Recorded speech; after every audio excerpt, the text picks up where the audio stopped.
My girlfriend admitted, "I've been using your credit card to pay my ex's rent." I replied, "That's kind of you." Then I reported the card stolen and filed a police report. Her face when officers showed up at her workplace. First off, I want to apologize for the novel-length post. But trust me, you're gonna want the details on this one.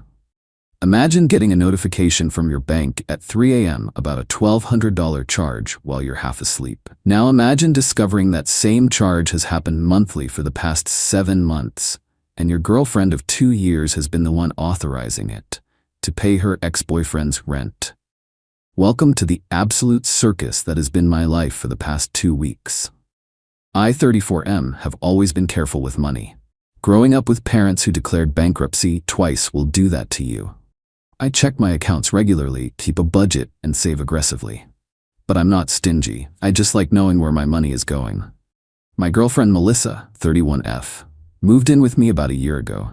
We met through a recreational volleyball league, hit it off immediately, and things progressed quickly. She's smart, ambitious, works in pharmaceutical sales, and has always seemed financially responsible. She drives a modest car, doesn't overspend on clothes or luxuries, and we split household expenses fairly. Or so I thought. I have 2 credit cards.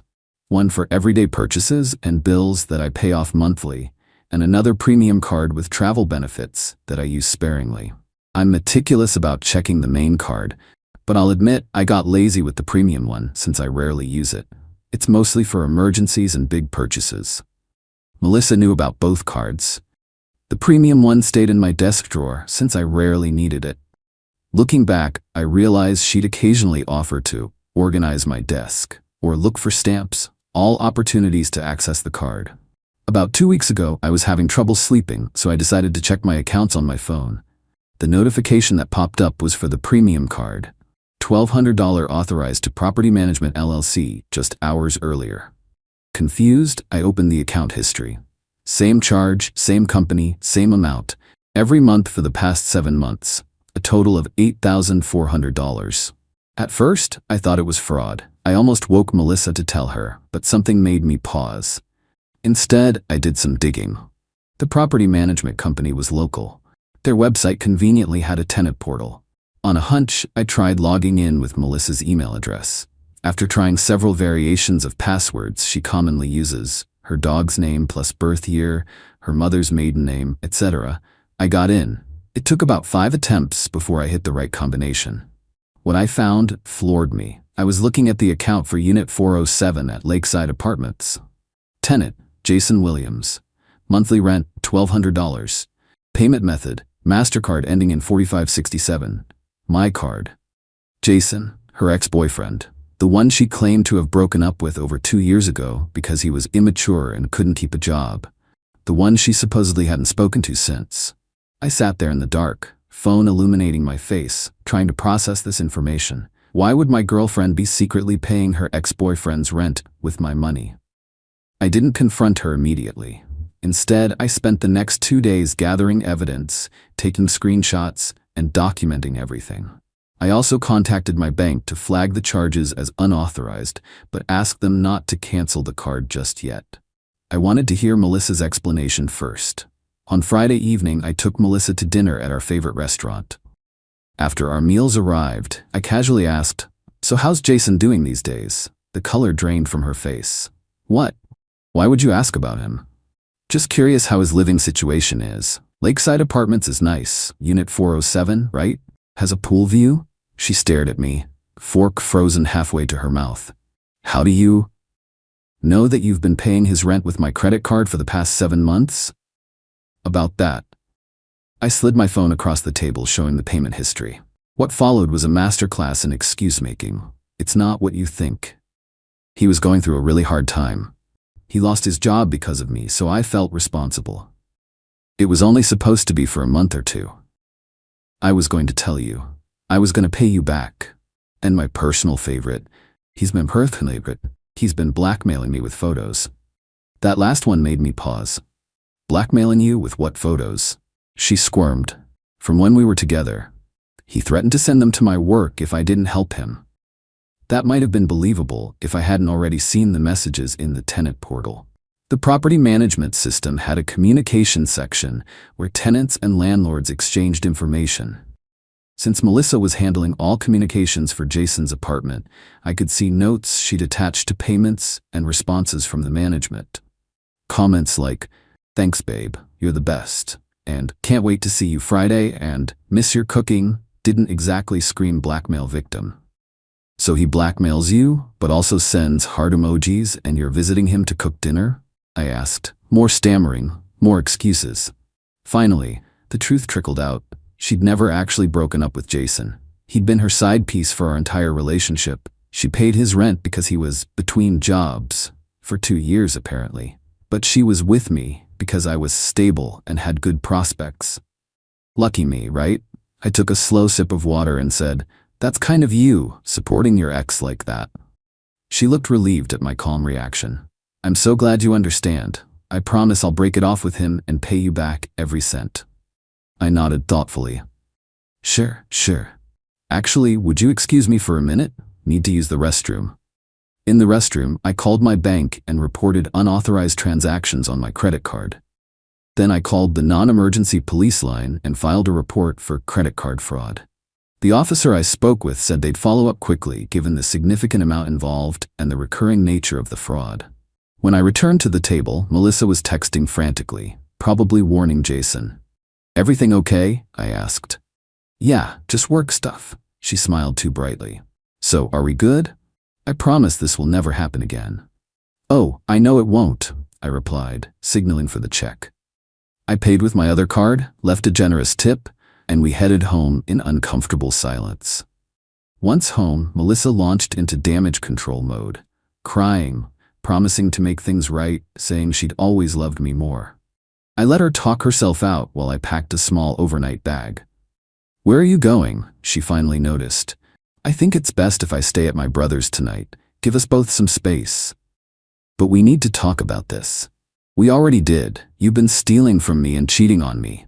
Not much more to discuss." I left her standing in the living room, mouth open in mid-protest. The next morning was a Saturday. Melissa had to work. Her pharmaceutical company ran weekend educational events at medical offices. I returned home after she left and changed all the locks. I also packed up her essential belongings into boxes and placed them in the garage. Then I waited. Around 2 p.m. my phone rang. Unknown number. "Hello? Is this Derek Morgan?" A professional female voice. "Yes, it is. This is Officer Reyes with the county police. We're following up on your fraud report. We have a few questions for Miss Melissa Chen. Our records show she works at Northside Medical Plaza today. Would you like to be informed when we speak with her?" "Actually, I was planning to stop by the plaza anyway to pick up a prescription," I said, which wasn't entirely untrue. I did need to refill something soon. "I understand," Officer Reyes replied. "Just to be clear, we normally handle these matters privately. But given the ongoing nature of the fraud and the fact that you share a residence, it's helpful to have you available for any immediate questions that might arise. We'll be there in about 30 minutes if you'd like to coordinate." I arrived at the medical plaza just before the officers. The educational event was in the main lobby. Melissa at a table with pamphlets, samples, and a banner for some diabetes medication. She was in full professional mode, chatting with a nurse when I walked in. Her smile faltered when she saw me, confusion crossing her face. That confusion turned to panic when 2 uniformed officers entered behind me. "Melissa Chen?" Officer Reyes approached her table. Melissa nodded, eyes darting between me and the officers. "We'd like to ask you some questions regarding unauthorized use of a credit card belonging to Derek Morgan." The nurse quietly excused herself. Other medical staff and patients in the lobby tried to pretend they weren't watching. "There must be some mistake," Melissa said, voice higher than normal. "Derek and I are together. I have authorization to use his card." I stepped forward. "Actually, officer, I never authorized her to use my card for any purpose, let alone to pay her other boyfriend's rent for 7 months. The look on Melissa's face was what I imagine someone looks like when they're simultaneously having a heart attack, stroke, and realizing they left the stove on. Pure terror mixed with disbelief. That's not. "Derek, tell them." Officer Reyes was impressively stoic. Miss Chen, we have documentation of payments made to Lakeside Apartments for Unit 407, registered to Jason Williams, using Mr. Morgan's credit card without his authorization. That's potential felony fraud. Melissa's pharmaceutical company banner collapsed as she stumbled backwards. A bowl of candy-colored stress balls promoting Glycinex scattered across the floor like tiny bouncing planets escaping her gravitational pull of self-destruction. I can explain everything, she insisted, voice trembling. You'll have that opportunity, the other officer said, but first we need you to come with us to answer some questions. They didn't handcuff her, which was mildly disappointing, but probably appropriate given she wasn't physically resisting. As they escorted her out, her eyes locked with mine. A silent plea for help mixed with fury at my betrayal. I just gave her a small wave and collected a green stress ball as a souvenir. The aftermath was both simpler and more complicated than I expected. Simpler because the evidence was overwhelming. My bank initiated an expedited investigation given the police report and Melissa's subsequent confession. They reversed all the charges due to the clear evidence of fraud. Melissa admitted everything during questioning. Jason, when contacted by police, claimed he had no idea the payments were coming from stolen funds, insisting Melissa had told him it was her card. Whether that's true or not, I don't really care. Complicated, because word spreads fast. By Sunday, our mutual friends were blowing up my phone. Half were supportive, half thought involving the police was extreme, and I should have worked it out privately. Apparently, some people think $8,400 in credit card theft is a couples counseling issue, rather than a criminal one. Melissa's pharmaceutical company suspended her pending investigation. Turns out companies that sell controlled substances frown upon employees with potential fraud charges. Her parents called me, somehow simultaneously apologizing for their daughter's behavior while also suggesting I was heartless for pressing charges. On Monday, my landlord helped me formally start the eviction process, though it wouldn't be necessary. Melissa's father rented a U-Haul, and under my supervision, they emptied her belongings from the garage and the few remaining items inside. She wasn't present. Apparently, she'd been staying with Jason, which surprised absolutely no one. She made a mistake, but she's not a criminal, her father said as they were leaving. Everyone deserves a second chance. This wasn't her second chance, I replied. It was her 94th chance, spread out over 7 months of deliberate theft. He had no response to that. Jason eventually contacted me through a mutual acquaintance, claiming he'd had no idea Melissa and I were still together, that she'd told him we'd broken up months ago, and she was just staying at my place temporarily while looking for her own apartment. Could be true. Could be bullshit. Either way, not my problem anymore. The prosecutor's office called last week.